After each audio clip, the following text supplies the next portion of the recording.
It usually starts quietly, no dramatic moment. No announcement. Just a door closing behind you at the end of the day, and suddenly the apartment feels a little too silent. At first, living alone feels like freedom. No one asking questions.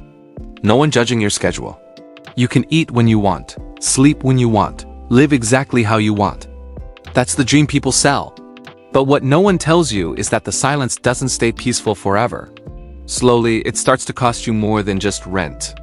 Living alone in America looks simple from the outside. One person, one space, one set of bills. But the math doesn't work the way people expect. Rent doesn't get cut in half just because you're alone.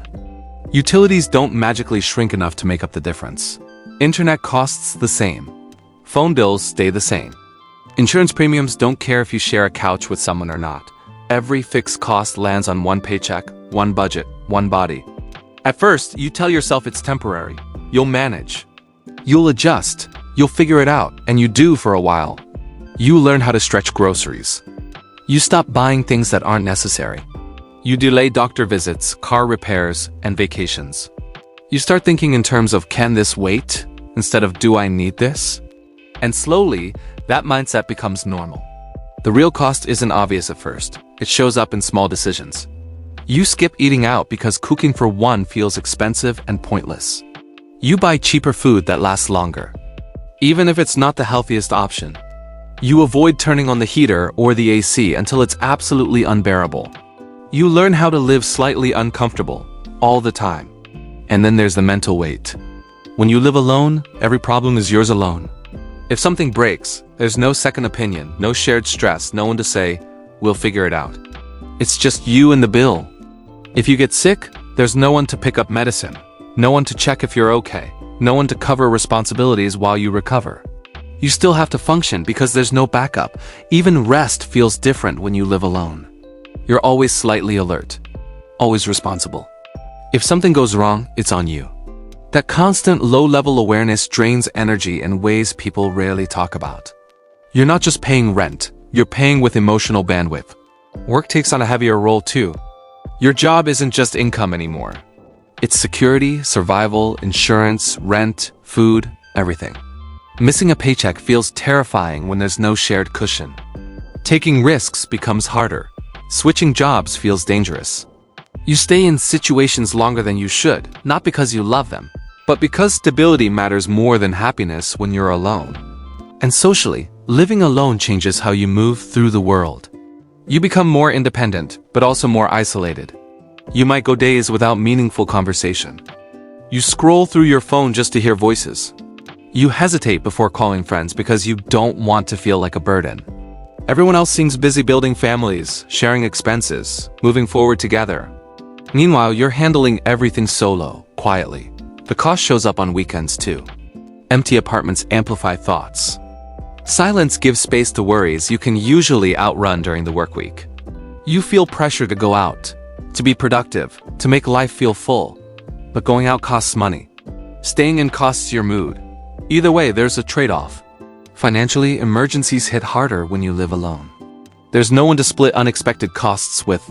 A flat tire, a medical bill, a broken appliance can erase months of careful budgeting.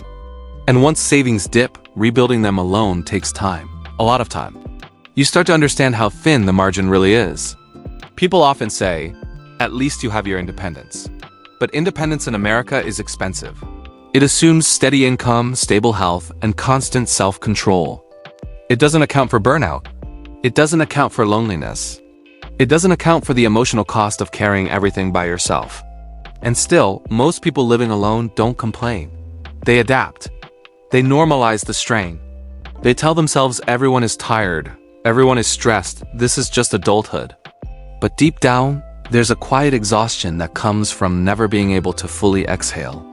The hidden cost of living alone isn't just money. It's the way life becomes narrower. Decisions become cautious, dreams become delayed. You start optimizing for survival instead of growth. And you don't even realize it as happening. Until you look back and wonder how long you've been living this way. And this is just the beginning of the story. Over time, living alone begins to change how you see yourself. Not in obvious ways, but in quiet shifts that are easy to miss. You become more self-reliant. Yes, but also more guarded. You stop expecting help, even when you need it. You train yourself to handle things internally because there's no one else to absorb the overflow. And that constant self-containment starts to harden into habit. You notice it when something good happens and there's no one to immediately tell. A small win at work, a personal milestone, a moment that deserves to be shared. You pause, phone in hand, then put it down. Not because no one cares, but because explaining your life feels exhausting, so you keep it to yourself. Little by little, joy becomes quieter when it's unshared. The emotional cost builds, the same way the financial one does. Slowly, invisibly. You become efficient with feelings the way you're efficient with money. You ration excitement, you minimize disappointment. You lower expectations not because you want to, but because it hurts less that way. Living alone teaches you how to emotionally budget. And just like financial budgeting, it comes with sacrifices no one warns you about. Money pressure never fully leaves the picture. Even on good months, there's a background awareness that everything depends on you staying functional. You can't afford to fall apart. You can't afford burnout. You can't afford a long break. Sick days feel heavier. Mental health days feel irresponsible. You push through things that probably deserve rest because stopping feels risky. When you live alone, resilience isn't inspirational. It's mandatory. Housing takes up more mental space than it should. Rent increases hit harder when there's no one to split them with. Moving feels overwhelming, not just physically, but financially and emotionally. Deposits, moving costs, application fees, utility setups, every transition becomes a financial event. You stay in places longer than you should because stability feels safer than starting over alone, and the loneliness doesn't always look like sadness. Sometimes it looks like numbness. Sometimes it looks like distraction. You keep the TV on just to fill space. You scroll endlessly. You stay busy so you don't have to sit with the quiet too long. Nights stretch out, weekends blur together. Time moves differently when no one else's rhythm intersects with yours. There's also the subtle social tax. Couples get discounts. Families get priority. Shared households get flexibility. Living alone means paying full price for everything, not just money, but effort. You do all the chores. You handle all the paperwork. You carry all the logistics. There's no division of labor, no mental load sharing. Every task, no matter how small, requires your attention. And when exhaustion hits, there's no one to notice it before you do. No one to say, "You've been doing too much." No one to step in when you're stretched thin. You learn to self-monitor constantly, which is draining in itself. Even rest requires planning. What makes it harder is how invisible this struggle is. From the outside, living alone looks like success. Independence, stability, privacy. People assume you're fine because you're functioning. They don't see the trade-offs. They don't see the nights you fall asleep worrying about money, health, or the future. They don't see how carefully you've designed your life just to keep it from tipping over. And you don't correct them, because explaining feels like weakness. Because you don't want pity. Because everyone is dealing with something. So you carry it quietly. The hidden cost of living alone isn't dramatic. It doesn't announce itself. It settles in through routine, through repetition, through the slow realization that everything takes more effort when there's no one to share the load. You start to understand why so many people feel tired even when they're doing fine. And the longer you live this way, the more it reshapes your future thinking. You plan shorter timelines. You avoid big risks. You hesitate before making commitments that depend on long-term stability. Not because you lack ambition, but because you've learned how fragile independence can be when it is built on one income, one body, one mind. Yet despite all of this, you keep going. Because that's what living alone teaches you best. How to keep moving even when it's heavy. How to survive quietly. How to adapt without applause. And this is where the story deepens. As time goes on, the idea of living alone starts to feel less like a choice and more like a condition you've adapted to. You don't wake up one day and decide this is your forever. It just becomes your normal. The routines harden. The space becomes familiar. And the thought of changing it starts to feel exhausting rather than exciting. You begin to notice how much emotional energy goes into simply maintaining yourself.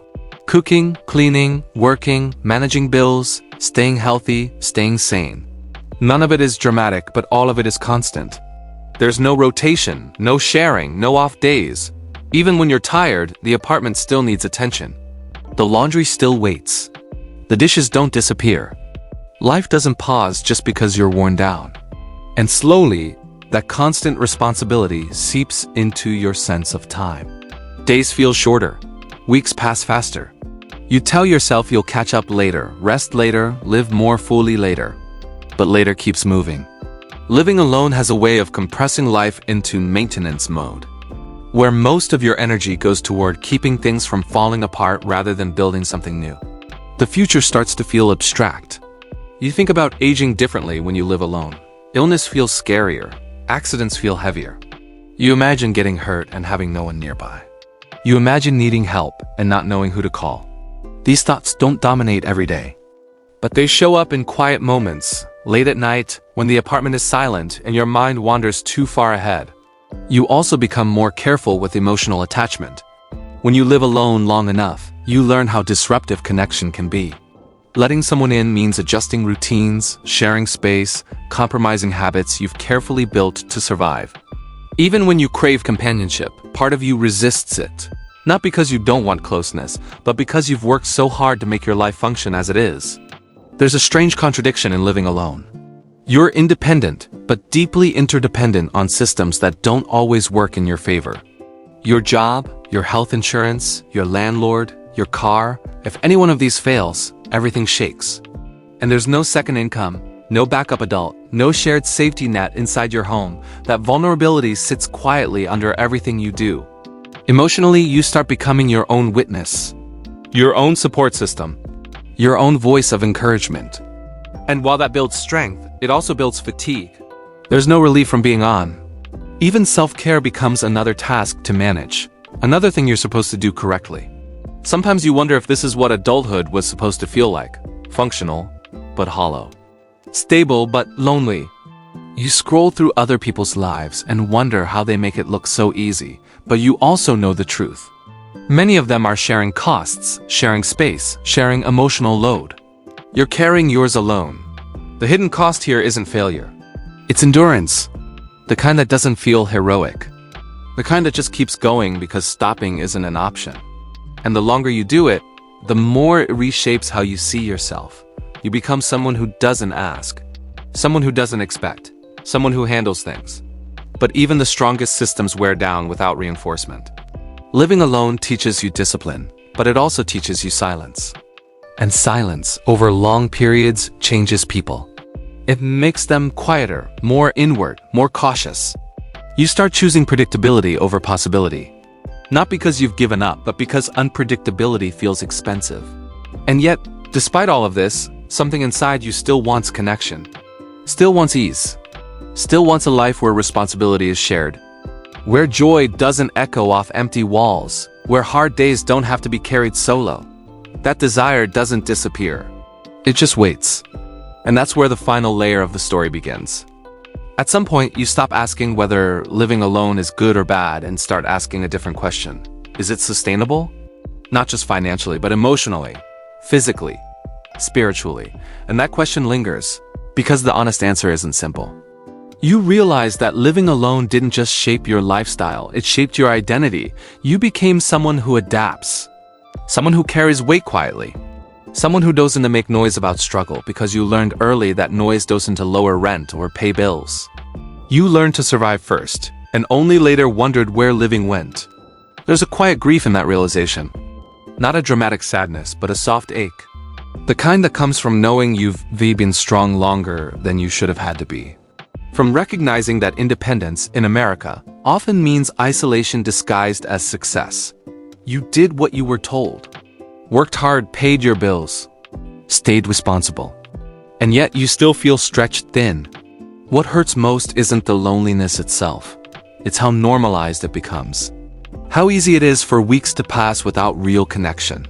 How rarely anyone asks how you're actually doing. And how often you answer, fine, without thinking, because explaining feels heavier than carrying it alone. The system doesn't account for people like you. It assumes shared households, shared incomes, shared support. It prices everything as if someone else is splitting the cost, even when no one is. And so you make sacrifices quietly. You trade comfort for stability. You trade spontaneity for safety. You trade presence for productivity. Still, there's something important that survives all of this. Awareness. You see clearly now. You understand why so many people feel exhausted even when they're functioning. You understand that struggling alone doesn't mean failing. It means carrying more than one person was meant to. And that awareness creates space for something softer. You start to look for connection in smaller, more intentional ways. A regular phone call, a familiar barista, a neighbor you nod to in the hallway. Small anchors that remind you that you exist in the world, not just in your apartment. You stop blaming yourself for wanting more, for wanting ease, for wanting shared weight. Wanting connection doesn't mean you're weak. It means you're human. The hidden cost of living alone in America isn't just the money or the silence or the responsibility.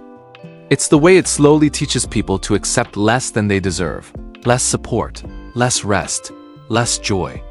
And the most powerful thing you can do is notice that before it hardens into belief. If you're watching this and parts of it feel uncomfortably familiar, you're not imagining things. You're not broken. You're responding normally to an environment that asks individuals to carry what should be shared. And if you've lived this life quietly, handled things without help, paid the price without recognition, take a moment and say something in the comments. Not to complain, just to be heard. Someone else reading it may realize they're not as alone as they thought. If you know someone living alone who looks strong but might be tired in ways they never talk about, share this with them. Sometimes the most meaningful support is simply letting someone feel seen. Thanks for staying through the entire story. These conversations don't fix everything, but they open a door. And sometimes opening the door is enough to remind us that silence doesn't have to be permanent.